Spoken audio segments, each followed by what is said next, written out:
تذكر يوما كنت تعانق دمعة الفكر تناجي الله في صبر وترجو رحمة تسري فعاش القلب إخلاصا وصرت تحوم كالطير تحلق في ثقاب. Ukukul walidain, disrespecting mother and father. Today all mothers and fathers are crying that they don't even have control over children as young as 5. You know, as young as 5, they will turn around and look up at their mothers and fathers and say, hey, who are you to tell me to do this? Who are you? They will answer back. The hadith which Hafiz al-Munziri has related in Targhib wa Tarhib on the authority of Awan ibn Hawshim comes to mind. He says, I went to a tribe, there was a tomb near this tribe, and after Asr, this grave opened, and he says a man came out of this grave. His head was that of a donkey and his body was that of a human being. He came out of the grave, he hee-hawed 3 times like a donkey. 3 times he hee-hawed like a donkey, and after this he went back inside the grave and the grave closed. He says, I asked the locals with regards to this individual as to who he was and why Allah was punishing him in this manner. So he says that the locals informed me that this young individual, he would take alcohol, he would drink, he had the habit of drinking.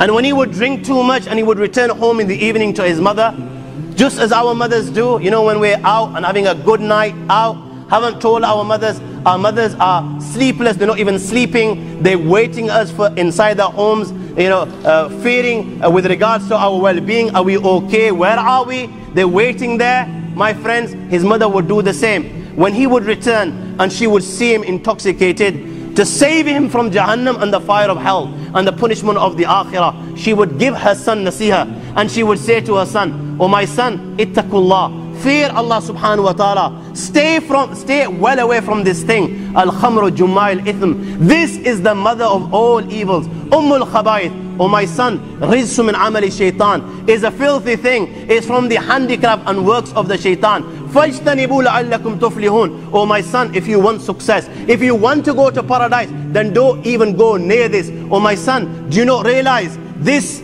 the shaitan through this, يريد أن يصدكم من ذكر الله وعن الصلاة, that the shaitan through this wants to stop you from the dhikr of Allah and wants to stop you from prayer. When she would give her son nasiha in this manner, you know what he would do? He would turn around to his son and mom and say, oh mom, stop hee-hawing like a donkey. He would say to his mom, stop hee-hawing like a donkey. You know what? The exact same thing happens today. The exact same thing happens today. This particular individual used these words. My friends, we use words which are rife in this day and age, which are no different to the words that he used. What do youngsters turn around to their mother and father when their mother and father are saving them from Jahannam and the fire of hell, and they're giving them nasiha? What do their sons turn around to their mother and father and say? Oh mother, get off my back, you're always breathing down upon me. You don't give me, you don't give me a chance to breathe. You're always coming on top of me. Give me chance to breathe. Give me my own space. Give me my freedom. Stay out of my life. This is what the youngsters utter today. My friends, there is no difference between this and what that individual uttered at that time. Those words were rife at that time. These words are rife at this time. Remember, after Asr, that young individual died. And after Asr, Allah subhanahu wa ta'ala punished him in such a manner that his head is turned into a donkey. He is the one that comes out of the grave and he hoes like a donkey. This hadith was related in front of a masters of a hadith. Not one single master rejected or questioned it.